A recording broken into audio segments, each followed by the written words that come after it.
S'engager, c'est prendre une direction. C'est aller vers un but et s'y tenir.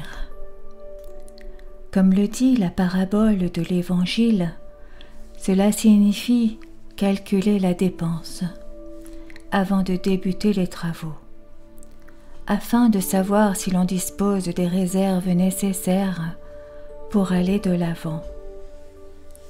Lors des difficultés rencontrées dans notre société, c'est justement le manque d'engagement. Qu'il s'agisse du mariage, des vocations religieuses, de l'investissement dans des sociétés, des institutions, des relations amicales, tant de personnes renoncent rapidement. Ce n'est pas exactement ce que je désirais, alors je m'en vais, je renonce. Tant pis pour les enfants, les confrères et les consoeurs, les autres participants. Il y a dans l'engagement réfléchi une noblesse particulière, une dignité, une générosité. Je me suis engagée. Je prends la responsabilité d'honorer mon engagement. Je m'en donne les moyens. S'il n'y a pas de raison absolument majeure de renoncer à mon engagement, je serai là. Vous pouvez me faire confiance. Rien de grand ne se construit sans engagement. Un grand patron à qui l'on demandait quelle était la première qualité qu'il recherchait chez ses collaborateurs répondait « C'est la fiabilité, sans laquelle tout s'écroule. » En tout cas, plus on est en harmonie avec soi-même et avec les autres, plus on peut lâcher prise, faire confiance à la vie et à soi-même, être ouvert et prendre quelques risques. Il y a toujours une possibilité de s'entendre, toujours un espoir d'aller vers l'harmonie. L'essentiel est de ne pas baisser les bras et de croire que la paix est possible. Il y a toujours au moins deux manières d'appréhender une réalité. S'en servir comme excuse pour blâmer les autres ou pour rester sur place, ou l'utiliser comme combustible pour avancer.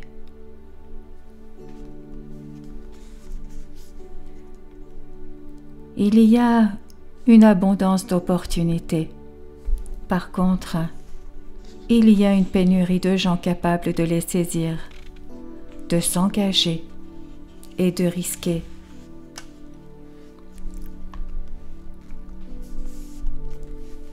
Modifier quelque chose dans sa vie implique une démarche intérieure. Prendre conscience de ce qui est à changer. Clarifier le résultat qui est à créer. Reconnaître ses propres ambivalences et ses craintes à propos du changement. Même un tout petit changement met en route une modification de tout le système. Les regrets même font partie de la vie. Ils peuvent être très utiles pour préparer des actions et envisager des décisions futures. C'est à chaque être humain de parvenir à donner du sens à ce qu'il vit, personne ne pouvant le faire à sa place. Trouver sa mission, trouver un sens à sa vie, cela exige une bonne estime de soi-même, car il faut oser mettre des mots sur ses aspirations profondes, sur ses choix et ses convictions. Beaucoup de personnes jouent un rôle qu'elles exècrent dans une pièce qu'elles n'ont pas écrite, s'imaginant qu'elles n'ont pas le pouvoir de modifier quoi que ce soit dans leur vie. Réussir sa vie, c'est prendre conscience que c'est l'attitude que l'on a face aux événements qui fait de sa vie une belle histoire. ou un cauchemar. Tout engagement comporte un risque, et c'est un pari sur l'inconnu. S'engager, c'est faire plein d'usage de sa liberté, c'est poser un acte de courage. On croit pouvoir renoncer à s'engager pour garder toutes les portes ouvertes. En réalité, on s'est déjà engagé sans le savoir dans le non-engagement. On peut être parfaitement heureux en étant célibataire, pour autant que l'on devienne un bon compagnon pour soi-même. Que l'on se crée un réseau de relations positives, que l'on devienne acteur de sa vie, plutôt que spectateur ou victime d'une existence que l'on refuse. Tout au long de l'existence, l'humain est placé devant des choix. Ce sont ces choix qui lui permettent d'évoluer et de grandir. Choisir, c'est bien connu, cela signifie aussi exclure. Ce n'est pas simple à assumer. Cela exige de se positionner avec tout ce que cela comporte comme conséquence. La vraie vie est à ce prix. Choisir, c'est toujours renoncer à d'autres options. L'être humain a la capacité d'apprendre, de changer et de décider de ce que sera sa vie. Il arrive bien souvent qu'il n'utilise pas sa propre capacité. Nos vies sont si remplies de choses à faire, d'obligations à honorer, de gens, de choses matérielles, d'informations, de bruit et d'activités que nous pouvons en être tout étourdis. Se posent alors les questions suivantes. Qu'est-ce qui est indispensable?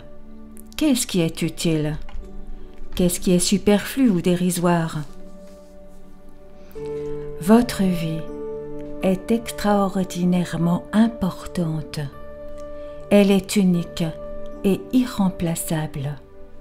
Ce qui vous constitue, vos gènes, vos caractéristiques, votre intelligence et vos expériences ne se retrouveront jamais plus d'une manière semblable dans l'univers. Personne ne pourra vivre votre vie. L'argent est une énergie et ce qui est important, c'est la manière dont on l'emploie.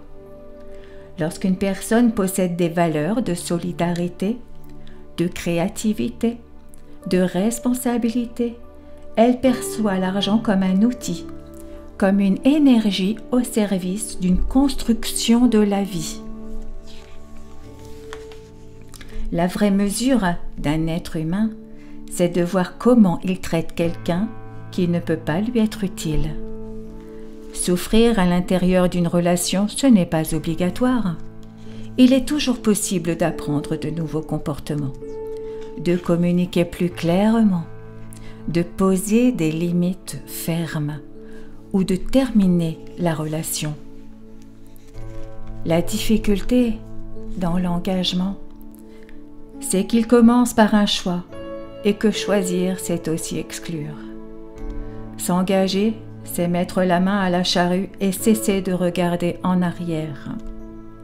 Devant toutes les souffrances, les violences et les dégradations, une question se pose. Comment puis-je m'engager pour qu'elle diminue? Le monde n'est pas ce qu'il est à cause de ceux qui le dirigent. Il est ce qu'il est à cause de vous, à cause de moi. Chacun de nous a une parcelle de pouvoir. À qui l'avons-nous donné? S'engager, c'est être prêt à payer de sa personne. Oui, certes, parfois très chèrement.